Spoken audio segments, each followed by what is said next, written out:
Scott, a lot of people are having a challenge with putting together a right price around these short sale properties and the challenge relating to property valuations. How do you address that?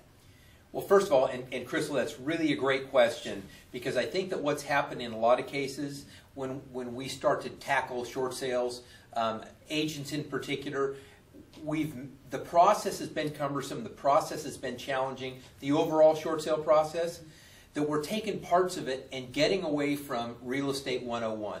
This is still a real estate transaction, and I think first and foremost, real estate professionals should keep in mind that what you want to do is price the property properly.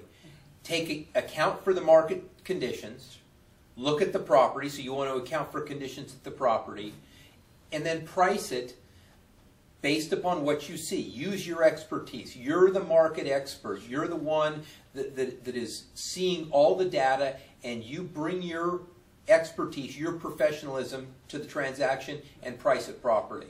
But to break that down, I'm going to give you a four-step process that I think if most agents follow, we're going to find the short sale process is going to work better and more smoothly. And number one is look at all the data and establish what you believe the fair market value of the property is. So you're going to account for location. You're going to account for condition. You're going to account for any unique circumstances that would tend to adjust the value upward or downward. Okay, so look at the property and then come up with a value. I'm going to make it real simple. If you're an agent, if you owned the property, where would you price it?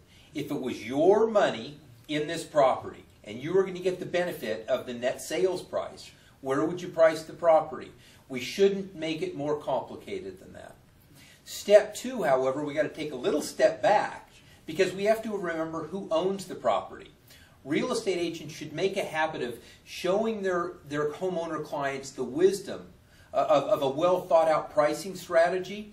But at the end of the day, it's the homeowner that decides the price that goes on the property. So we have to remember what master we're serving. So we got to always keep in mind we don't own the property. The homeowner owns the property. We guide them through that process, but they're going to ultimately decide, here's the price that I'd like to put on the property. Okay? Absolutely. Number three, you always have to account for the homeowner's situation, particularly the status of any pending foreclosure action.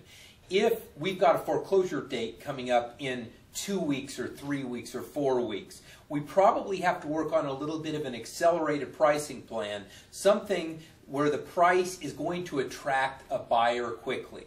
So you cannot ignore the status of the foreclosure action. And then step number four, and this is assuming that there aren't any extraneous factors that would adjust the pricing strategy, price the property to begin with slightly above where you think the market is.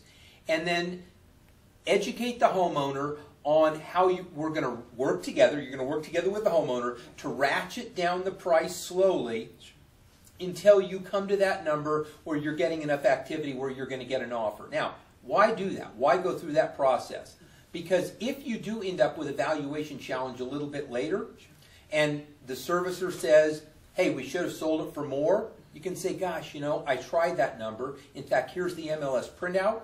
I tried that number and it didn't work. It wasn't until I adjusted the price down slightly that I generated enough interest to sell the property. So something to keep in mind. The bottom line on pricing for agents is you're serving your client best if you act to maximize the lender's recovery of capital. Because the better the net for the lender, the more likely it is that you're going to get an approval.